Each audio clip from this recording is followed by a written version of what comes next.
Au rachis cervical non opéré, on apprend de ce sondage que 36% des radiologues interrogés ont définitivement arrêté les infiltrations cervicales au vu du risque ischémique notamment et relevé dans les dernières années.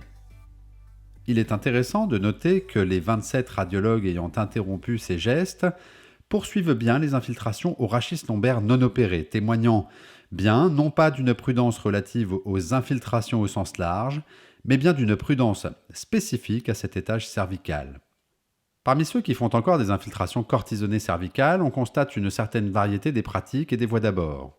Néanmoins, ce qui frappe ici, c'est la très forte prévalence des voies zygapophysaires, que ce soit de façon exclusive, dans près de la moitié des cas, ou en première intention, dans un petit quart du temps, 23% supplémentaires. Par ailleurs, les voies d'abord étaient foraminales exclusives dans 16% des cas, extraforaminales dans 10% des cas, et épidurales exclusives dans un seul cas. Il nous semble ici utile de donner le détail de chaque catégorie en termes de produits utilisés, de réalisation d'une consultation et de conservation du consentement. Si l'on commence par la catégorie des voies zygapophysaires exclusives, on constate que les praticiens utilisent encore fortement l'hydrocortencil, tandis que la dexaméthasone et la bétaméthasone sont moins souvent utilisées. On peut peut-être en déduire que ces praticiens ont le sentiment de travailler loin des foramens intervertébraux, sécurisant ainsi leur geste, ce qui est possiblement exact par voie postérieure, mais peut-être un peu moins exact par voie antérolatérale.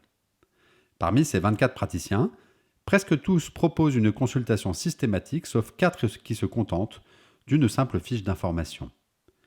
La même proportion conserve le consentement des patients, ce qui témoigne du fait également qu'ils ne considèrent pas cet abord comme parfaitement anodin. Pour rappel, à l'étage lombaire non opéré, seuls 25% des praticiens sondés déclaraient proposer une consultation en amont du geste. Si l'on observe la catégorie des voies zygapophysaires de première intention, on constate que les praticiens, comme ceux qui ne sont pas contre le fait d'utiliser une voie d'abord foraminale ou extraforaminale en seconde intention, utilisent largement plus la dexaméthasone. Ils ont d'ailleurs pris, dans une immense majorité des cas, l'habitude de voir leurs patients en consultation, même si 2 procèdent encore, en revanche, sans consultation préalable. Si l'on analyse cette fois la catégorie des praticiens utilisant encore une voie d'abord foraminale exclusive, on constate que tous suivent la recommandation de la SIMS, SFR et FRI d'utiliser la dexaméthasone, tout en abandonnant donc l'hydrocortencil. Parmi ces 8 médecins, 5 proposent une consultation, tandis que 3 se contentent d'envoyer une fiche d'information préalable. Une grande majorité, on le voit, conserve enfin le consentement des patients. De façon intéressante, ceux qui déclarent piquer spécifiquement par voie extraforaminale et non pas foraminale sont un peu moins à cheval sur l'utilisation de la dexaméthasone puisque seulement 3 sur 5 l'utilisent, mais bien sûr, ces effectifs ne permettent pas de tirer des conclusions plus solides. Pour être complet, on notera toutefois que tous pratiquent une consultation préalable. Pour terminer, on notera qu'un opérateur pratique des infiltrations épidurales exclusives à l'étage cervical non opéré, à la dexaméthasone avec consultation préalable et conservation d'un consentement du patient. Cette voie d'abord épidurale, on le sait, à l'étage cervical, n'est pas strictement interdite par les recommandations de la SFR, SIMS et FRI, mais l'usage de la dexaméthasone est alors, comme pour les voies foraminales, fortement suggéré.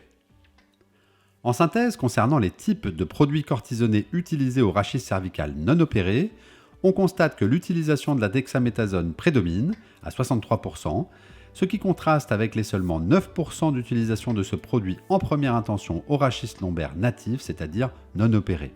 L'hydrocortencil, on le voit, représente encore 35% des cas, sûrement du fait de sa plus grande facilité d'utilisation, mais essentiellement dans le cadre des voies zygapophysaires.